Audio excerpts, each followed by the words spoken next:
What is happening, all you sexy YouTube warriors out there? Range Day Bro, back at it again, and today we're going to be taking a first look unboxing at the Primary Weapon Systems Mark 1 Mod 2-M lower receiver. This is a complete ambidextrous lower, so let's just get right into it. Here we have it. That's all that's in the box besides a little owner's manual. And here it is, guys. This is their completely brand new full ambidextrous lower receiver. It is a complete lower receiver, as you can tell, with a stock, grip, trigger, all that good shit. So it's ready to plug and play. And before we get into the first look / review, let me just say, full disclaimer, PWS did send me this lower receiver for this review, so that is obviously not going to affect my opinion of it and how I feel about it. But with that being said, I wanted to just be honest with you guys up front, and a big shout out to PWS for sending me this and giving me this opportunity to take a look at this thing because it is fairly new. So first, let's talk about the stats, guys. This is a T6 7075 forged aluminum anodized lower receiver, complete. Obviously, multi-cals. This will fit any of your standard AR-15 upper receivers, 300 blackout, 5.56, anything that fits on a standard mil-spec lower will work on this baby right here. It has a mil-spec enhanced PTFE coated trigger. It looks like a nickel boron. Really nice trigger. Pull weight is stated at about 5.5 to 6.5 pounds. It feels to me more like 5 pounds. But again, that's just with my trigger weight gauge here. The buffer tube is their enhanced buffer tube with their ratchet locking castle nut, so it doesn't require staking at all. It's pretty cool. And it has their enhanced buffer tube with these feed lips right here. If you can see, these feed lips actually extend a little bit out into the back of these threads right here, which allow your bolt carrier group to sit on there and prevent bolt carrier tilt, which will make your parts last a lot longer. Pretty cool design. And their steel bodied H2 buffer, which is an upgrade as well. So a lot of upgraded parts out of the box on this lower receiver. And it is also featuring the BCM gunfighter stock and their pistol grip, which is a great grip angle on this thing. Has a little bit of storage in the bottom, which is pretty cool. These have been around for forever, so I'm not really going to beat a dead horse on the BCM stuff. With that being said, guys, let's talk a little bit more about the accoutrements it has on here. Before we get too far ahead of ourselves, let's just ghost this trigger together before I forget. So it's a single stage trigger. There's zero take up, very little creep, kind of a push, a slight push, and then a break. This is an incredibly good and adequate trigger, especially for a carbine type duty lower receiver where you're not going to be, shooting extreme long range with this thing. You don't need anything super crazy. This is a great mil-spec enhanced type trigger where it's got enough of a trigger weight to not scare most people, but it still has a great little short reset. You know exactly when it's going to break. There's no surprises waiting for you on the other end of this trigger. Reset is nice and short and tactile. Moving on from there, since we're messing with it right now, Radian Selector on the Ambi. It's on the 90-degree throw. I prefer a 45-degree throw. Can I change that? I haven't tried it yet. I think most Radian Selectors come with the ability to switch it from 45 to 90 and back and forth, so I'll have to make sure and check that afterwards. But really cool that they included that. I'm a huge fan of these Selector switches. It's my favorite ones in the market. Besides that, guys, this thing is a super nice actual lower receiver. It has a nice flared magwell here. It looks like a billet lower receiver, but it is actually forged, so it has the strength of a forging while having the aesthetics of a billet. It has this nice little ambidextrous magazine release over here on the left side of the gun with this nice big shelf over here protecting it. So if you're wearing kit and this thing is laying up against your kit, you're not gonna have to worry about your magazine falling out. It's pretty stiff as well. I'm sure it'll loosen up over time, but you're not gonna have to worry about that getting accidentally pushed and dropping your mag when you need it. So that's a big deal. Also has a built-in trigger guard here with some lightning cuts in it for weight savings. Really nice oversized. If you're wearing gloves and running this in Idaho, where PWS is based out of, then you don't need to fret about not having the space for your glove there. Now, the most important thing, the thing that sets us apart, and the reason we're talking about this today, is going to be your bolt catch and bolt release right here. That is ambidextrous. As you can see, it is sort of slaved. I don't really know what other term I'd use. I don't want to get canceled now for saying that, but it is slaved to the left side, the traditional bolt catch and bolt release. So when one is up, the other is down. Obviously, that way you can work it from both sides of the gun and not worry about where you left off. It looks like there's a little notch probably underneath here that this has an arm that goes into, like almost like a C-clamp where that one goes in. So if you lift this up, it lifts it up, and same vice versa.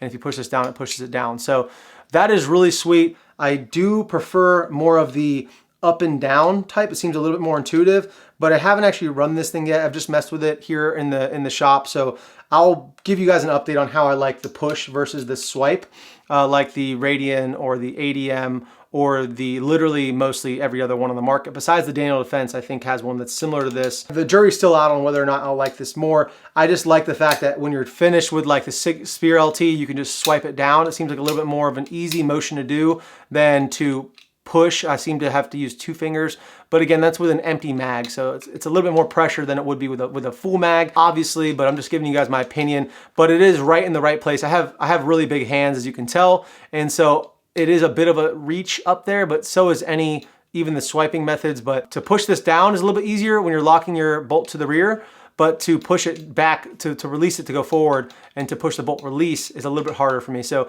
on the swiping type lowers that are ambi, it seems easier to send it forward, but to lock it back, this seems a little bit easier to just push into the gun instead of having to push up with my finger. So that's just something to keep in mind, something small that I thought was pretty interesting. Also forgot to mention, it's got a QD cup here in the back plate, which is really cool. That's where I like to run my QDs. The aesthetics on the buffer tube are second to none. The whole fit and finish, as I mentioned, is really dope. I mean, what is this fluting for? You could say it's for weight savings.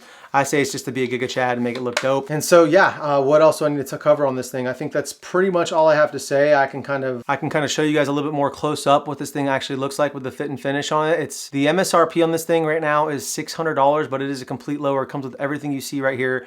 Upgraded selector switch, a really nice combat effective trigger, obviously the full ambi lower receiver, your pins, your BCM furniture, the upgraded buffer, this buffer weight, the spring, all that crap is it's just really top notch. So I can't wait to start actually using this thing, running it in drills. Obviously, it's going to be a lot faster than just a mil-spec lower with this ambidextrous capability right here, especially when it comes to clearing malfunctions like double feeds and things like that. But I think it's still going to just be a really great and comfortable lower receiver. I'm just a really big fan of the way that they designed this thing. Again, it looks like a billet lower, but it's actually a forged lower. Just everything about this, I think they really knocked it out of the park with the design, and I can't wait to actually start using it and to let you guys know what it feels like when it's actually being used. One thing you guys might want to know about is it does make a little noise when you're rocking it back and forth.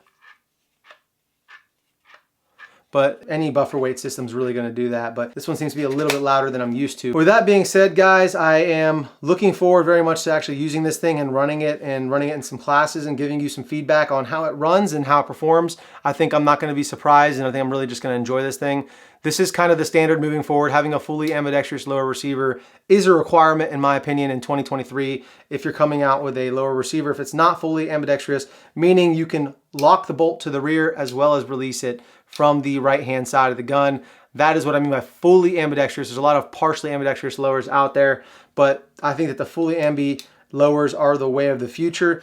And you know, you see Daniel Defense just came out with theirs. The SIG Spear LT, obviously they have theirs, and countless others. American Defense Manufacturing, Silencer Co., SLR Rifle Works. Actually, SLR Rifle Works is one of those partially ambidextrous lowers where you can only release it, as well as the Sons of Liberty Gunworks, their forward control designs collaboration. That's the one where you can only release it as well. A lot of them are the only releasing type, which is still great and still makes you faster, especially on emergency reloads. But for clearing malfunctions and for all intensive purposes, we should be able to do both, right?